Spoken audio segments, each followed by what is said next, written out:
Chaque soir, il s'asseyait devant la porte de sa maison avec un vieux téléphone dans la main.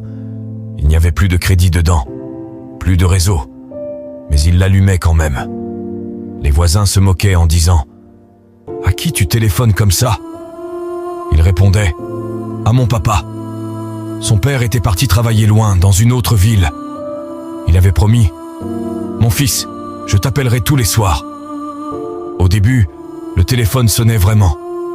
Puis, un jour, plus rien. Les semaines passèrent, les mois aussi.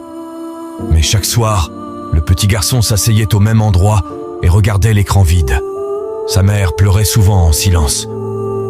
Un soir, elle s'assit à côté de lui et dit « Mon fils, ton papa ne reviendra plus. » Il la regarda.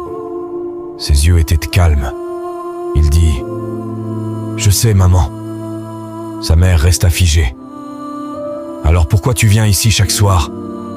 Il serra le téléphone contre sa poitrine et répondit « Parce que quand je l'allume, j'ai l'impression qu'il va encore m'appeler. Et si je ne suis pas là, il va croire que je ne l'attends plus. » La mère éclata en larmes.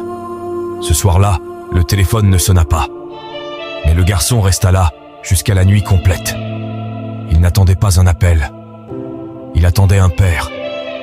Il ne regardait pas un écran. Il regardait une promesse. Parfois, ce n'est pas l'absence qui fait le plus mal. C'est l'espoir qui ne veut pas mourir. Alors aujourd'hui, je prie que Dieu console les cœurs qui attendent encore et qu'il nous apprenne à tenir nos promesses. Car derrière une promesse peut se cacher une vie entière. Dis-moi en commentaire ce que tu as ressenti en écoutant cette histoire. Partage et abonne-toi pour ne rien manquer la prochaine fois.